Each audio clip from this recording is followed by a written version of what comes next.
ठीक है, अब हम चलते हैं एलिमिनेशन रिएक्शन की तरफ। यहां पर बीटा एलिमिनेशन पॉसिबल है एल्काइल हैलाइड के अंदर। बीटा एलिमिनेशन का क्या मतलब है मैं आपको दिखा देता हूं, दैट्स वेरी इजी। तो बीटा एलिमिनेशन का क्या मतलब है जरा सोचो। देखो सबसे पहले तो बीटा पोजीशन को समझो, बीटा होता क्या है। ये एक्स जिस कार्बन से जुड़ा हुआ वो अल्फा कार्बन है, उसके पास वाला कार्बन कौन होगा, बीटा कार्बन। समझ में आ गया।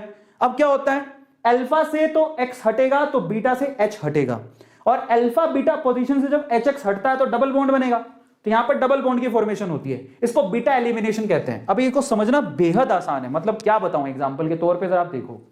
यहां पर सपोज करो ये यूनिट है, ठीक है। अब मैं पूछूं आपसे कि यहां पर क्या क्या प्रोडक्ट बनेंगे, तो जरा आप चेक करो, मैं खुद ही बना के दिखा देता हूं।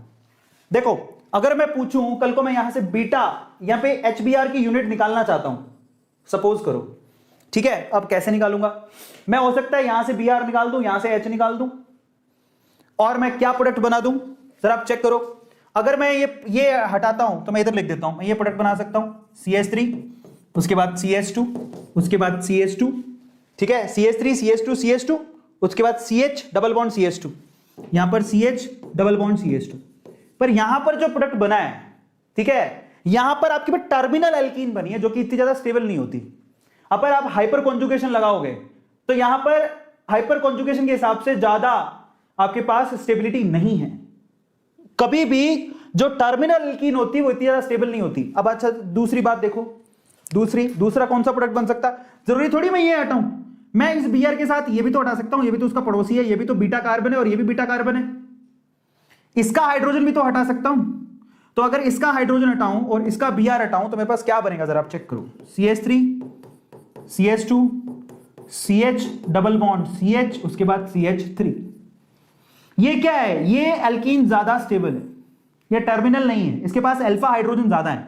अगर मैं पूछूं कि ये प्रोडक्ट के रूप में अल्फा हाइड्रोजन कितने हैं, अल्फा हाइड्रोजन काउंट करो, ये आपने इसको सर्किल किया, इसके पास अल्फा हाइड्रोजन 3 ये रहे और 2 ये रहे, तो यहां पर 5 अल्फा हाइड्रोजन है।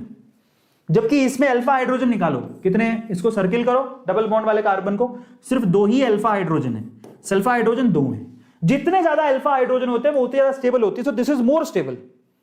इसको सेटजेफ एल्कीन कहते हैं, वो हॉफमैन एल्कीन है, ठीक है। सो यहां पर जो प्रोडक्ट बनेगा बेसिकली टर्मिनल एल्कीन इतनी स्टेबल नहीं होती। ये आपके पास मेजर प्रोडक्ट होगा 2ene वाला, दिस इज मेजर प्रोडक्ट, आपको ध्यान रखना है। अल्कोहलिक KOH से आप ये बीटा एलिमिनेशन कर सकते हो, आपको सबको पता है पिया हुआ KOH कुछ भी कर सकता है।